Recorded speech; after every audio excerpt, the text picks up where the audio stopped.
तो जैसे कि मैंने आपको समझाया, कहीं पर भी अगर टी सी एच से साथ में होता है ये तीनों, तो टी को नहीं पढ़ते हैं, सिर्फ सी एच को चा पढ़ते हैं। जैसे कि batch, hatch, match, clutch, etch, switch, which, sketch, snatch. ठीक है। यू के रूल्स जो आप बोल रहे हैं अभी, आप यहाँ पर देखें जी और एम, कहीं पर भी अगर जी और एम साथ में आता है तो हम जी एम को में जी को नहीं पढ़ते, सिर्फ जी एम को हम म पढ़ेंगे। ठीक है। जैसे कि पैराडाइम, यहाँ पर हम क्या कर रहे हैं, जी एम साथ में है, हम सिर्फ एम को माँ पढ़ रहे हैं, जी को कुछ भी नहीं पढ़ रहे हैं। और फ्लेम में भी आप देख रहे हैं जी एम साथ में है, हमने एम का माँ लिखा है लेकिन जी का कुछ नहीं लिखा। तो कहीं पर भी अगर जी और एम साथ में होता है तो हम जी को नहीं पढ़ते हैं। अभी इसकी और वर्ड मुझे याद नहीं आ रही है, लेकिन आप जब बुक पढ़ेंगे तो आपको कुछ दिख जाएगी। बस आपको इतना याद रखना है कि कहीं पर भी अगर जी और एम साथ में होता है तो जी को नहीं पढ़ा जाता है। 2 मिनट का टाइम है, जल्दी से लिख लीजिए फिर आगे समझाती हूँ।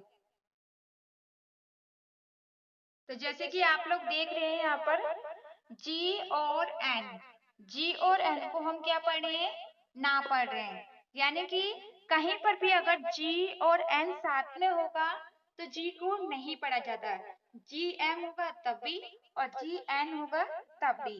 ठीक है। तो किसको नहीं पढ़ेंगे, जी को नहीं पढ़ेंगे। जैसे कि B9, यहाँ पर क्या है, जी एन को हम सिर्फ न पढ़ रहे हैं, कहीं पर जा लिखा है नहीं ना। और ये देखिए मलाइन, यहाँ पर भी ना लिखा है, यहाँ पर जा कहीं नहीं लिखा। साइन, साइन भी आप लिखते होंगे तो आपको पता ही होगा, यहाँ पर भी जा नहीं लिखा। फॉरेन, यहाँ पर भी जा नहीं लिखा गया। डिजाइन जो बहुत ही बोला जाता है और लोगों को पता भी होता है, तो इसमें भी आप ध्यान दीजिए, क्या डिजाइन में, डिजाइन में कहीं पर भी जी लिखा गया है, यहाँ पर एस को जा पढ़ रहे हैं लेकिन जी को जा नहीं पढ़ रहे, याद रखिएगा। एस को जा भी पढ़ा जाता है जैसे कि मैंने लिखवाया था, लेकिन जी को हम कुछ नहीं पढ़ रहे हैं। रिजाइन, रिजाइन में भी देखिए कहीं पर भी अगर एस आई जी एन साथ में होता है तो एस को हमें जा ही पढ़ना है। ठीक है। जैसे कि रिजाइन हो गया, डिजाइन हो गया, कुछ भी अगर होगा एस आई जी एन साथ में होगा तो एस को जा ही पढ़ा जाएगा। ठीक है। और रिजाइन में भी देख रहे हैं जी को नहीं पढ़ा जा रहा, एफ को फा पढ़े, ई आई को एक ही मात्रा पढ़ते हैं, एन को ना और जी को कुछ नहीं पढ़ रहे हैं। नेट में भी आप देख रहे हैं एन को ना पढ़े, ए को ए पढ़े, टी को टा पढ़े, लेकिन जी को कुछ नहीं पढ़े। नोम में भी आप देख रहे हैं जी को नहीं पढ़ रहे, तो जल्दी से लिख लीजिए और उसके बाद आगे समझाती हूँ। ओके। तो जैसे कि आप लोग देख रहे हैं एम और एन, तो कहीं पर भी अगर एम और एन साथ में होता है तो हम एन को नहीं पढ़ते हैं। किसको नहीं पढ़ते हैं, एन को नहीं पढ़ते हैं, हम सिर्फ एम और एन को मो पढ़ते हैं। ठीक है। जैसे कि ऑटम, ओ, ए यू को हमने ओ पढ़ा, टी को हमने टा पढ़ा, यू बीच में होता है तो यू को नहीं पढ़ा जाता। एम और एन, इसमें क्या लिख रहे हैं हम, एम का सिर्फ मान लिखा, हमने ना नहीं लिखा। उसके बाद कंडेम, कंडेम में भी देख रहे हैं ओ बीच में होता है तो ओ को आ पढ़ते हैं कहीं कहीं। ठीक है। और डी को डा पढ़ रहे हैं, और ई की मात्रा है तो ए हो गया, क्योंकि इन दोनों के बीच में कोई भी मात्रा नहीं है तो इसलिए एन को आधा ना पढ़ा गया है। ठीक है। और उसके बाद एम, एन में से सिर्फ एम को पढ़ा गया, एन को नहीं। हिम, हिम यानी कि वर्फ होती है। अब यहाँ पर देखिए एच को हा पढ़े और आई, सॉरी वाई अगर बीच में होता है तो वाई को या तो ई पढ़ते हैं या फिर आई पढ़ते हैं, तो यहाँ पर y को e पढ़ा जा रहा है, ही, और इसमें म, n को नहीं पढ़ा जा रहा। कॉलम में भी आप देख रहे हैं c को क्या पढ़े, मैंने बोला कि कहीं कहीं o भी पढ़ा जाता है, लेकिन यहाँ पर o और यहाँ, सॉरी यहाँ पर a और यहाँ पर o क्यों पढ़ा जा रहा है, क्योंकि यहाँ पर o के साथ n है।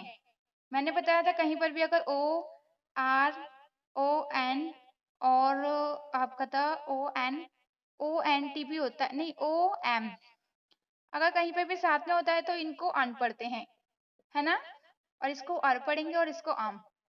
तो यहाँ पर क्या है OM है, इसलिए हमने इसको अ पढ़ा। ठीक है, और यहाँ पर L है तो यहाँ तो हमें O ही पढ़ना है। कोलम, सोलम और डैम, तो इसको लिख लीजिए, उसके बाद आगे समझाती हूँ। तो जैसे कि आप लोग देख रहे हैं, कहीं पर भी अगर PN एंड PS साथ में होता है, मान लीजिए PN कहीं पर भी होगा, तो आपको P को नहीं पढ़ना है। हाँ, वीडियो में सेंड कर दूंगी। ठीक है, तो कहीं पर भी अगर PN या फिर PS साथ में होगा, देखिए जैसे कि यहाँ पर PN साथ में है तो P को नहीं पढ़ना है, जिसे हम पढ़ते हैं निमोनिया। ठीक है, निमोनिया पढ़ते हैं, तो यहाँ पर हम पिमोनिया नहीं पढ़ सकते। ठीक है, उसके बाद साम, साइकोलॉजी, यहाँ पर देख रहे हैं, इसको हम साइकोलॉजी पढ़ रहे हैं, पाई साइकोलॉजी इस तरीके से नहीं पढ़ेंगे। इसको पसम तो नहीं पढ़ते, शामी पढ़ते हैं। और इसको आपने देखा किस तरीके से मैंने समझाया कि कहीं पर भी अगर PN या फिर PS कहीं पर भी होगा तो P को नहीं पढ़ा जाता। ठीक है, याद रखिएगा और इसको लिख लीजिए, फिर मैं आपको आगे समझाती हूँ। ठीक है, जैसे कि आप लोग देख रहे हैं L को कहाँ नहीं पढ़ा जाता है, अगर L M के बाद होगा तो L को नहीं पढ़ेंगे।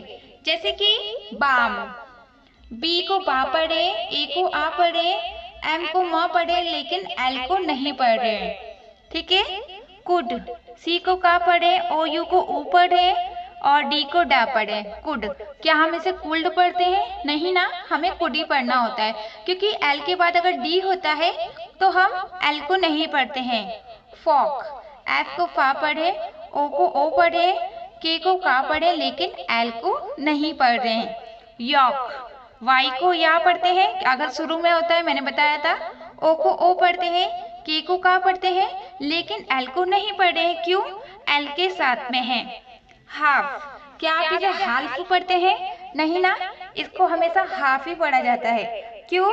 क्योंकि L को नहीं पढ़ा जाता, क्योंकि L F के साथ है, इसलिए हमें L को नहीं पढ़ना है।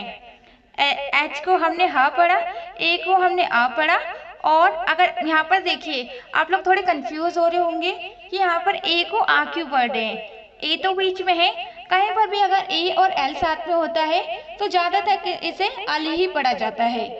ठीक है, जैसे कि मैं आपको थोड़ा सा दिखा देती हूँ, तो इसलिए इसे A को आ पढ़ें, क्योंकि A के बाद L है, तो अगर A के बाद L होता है तो ज्यादातर A को आ ही पढ़ा जाता है। जैसे कि यहाँ पर भी AL है तो इसको अल ही पढ़ा जा रहा है।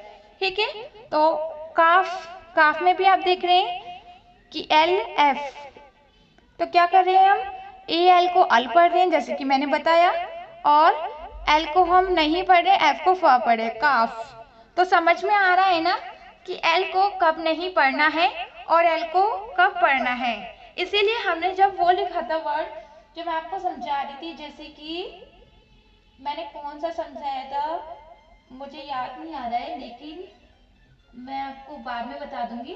तो उसमें भी मैंने आपको यही बताया था कि हाँ, पैराडाइम, उसमें भी, और साम, हाँ वो लिखवा देती हूँ ताकि आपको उसका समझ में आ जाए। ठीक है, जैसे कि मैं यहाँ पर लिखवा दूंगी, पहले आप ये लिख लीजिए, उसके बाद वो लिखवा दूंगी। तो जल्दी से लिख लीजिए ताकि फिर मैं वो लिखवा दूँ।